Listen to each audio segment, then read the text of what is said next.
You're listening to BBC Upload, the best of brand new poetry, spoken word and comedy. And it's just gone 7:30. Time for this now. Get your foot in the door. This week is illustrator Mark Godfrey Murphy, aka Marco Looks. Mark's been telling me about how he got into art and illustration. I've always been interested in art and illustration since a really, really early age, but I never really saw it as a viable career until I actually got into the workplace and began seeing what other people were doing. And it was actually a trip to Disneyland in Paris that inspired me to train in animation. And then I eventually worked in animation. I worked for CBeebies, and I was animating on popular TV shows such as Numberblocks and Tree Fu Tom.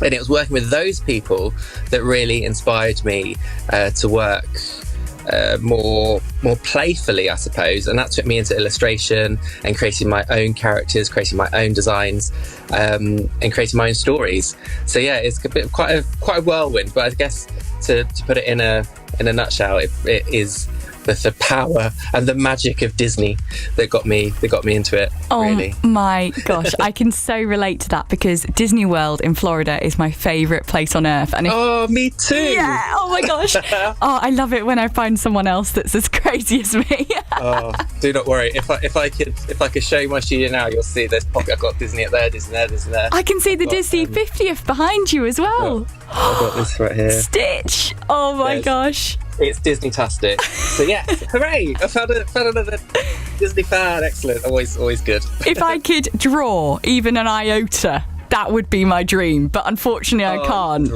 No.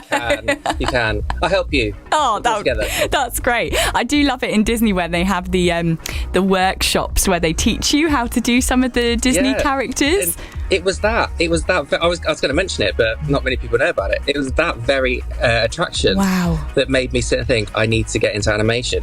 Because when I was little, I wanted to be an animator, but I thought, you can't do it. No one can do it. It's one of those things that didn't really feel achievable. Sure. And yeah, it was that attraction. I sat at one of those Mickey Mouse shaped desks with the light behind it. And I think they taught us how to draw Winnie the Pooh.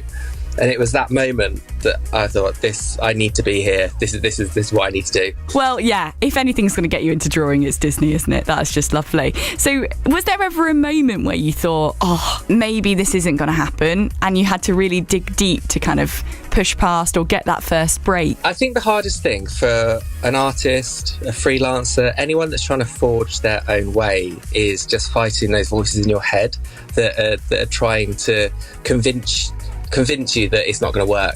It's like the everyday narrative that you have to be in a 9 to 5, you have to work in a corporate environment, you will not be able to do this on your own. And it's just the stick with itness and the keep going and the keep trying, and if things don't work, try and assess why they didn't work and try again. I think that's probably the biggest thing, just dealing with your own inner saboteur, if you like, when you're creating something, just to kind of quiet down those voices, because those voices can be useful sometimes, but generally when you're an artist, those voices cannot be super duper helpful.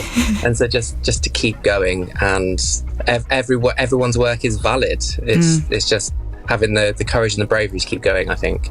And that in itself is like a Disney movie. That's brilliant. That's lovely advice.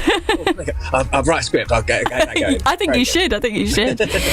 Obviously, your work is so varied. I mean, you only need to look once at your Instagram page to see all the amazing stuff you do, but I'm totally excited for you to bring your work to life almost in York this Christmas.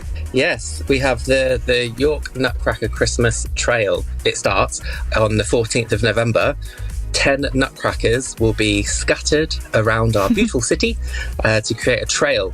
Each nutcracker is themed on a different country that is a representative of the community of York. It seems too early to be talking about Christmas, but also it's going to come around quicker than we think, isn't it?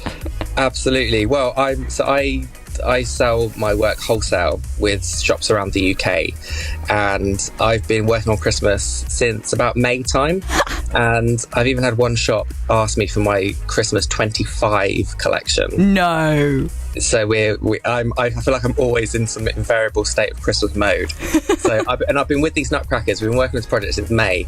So I've it's all I can do not to play the Nutcracker Suite and start listening to some Christmas music to well and truly get me in the mood. Well and truly in Christmas mode now.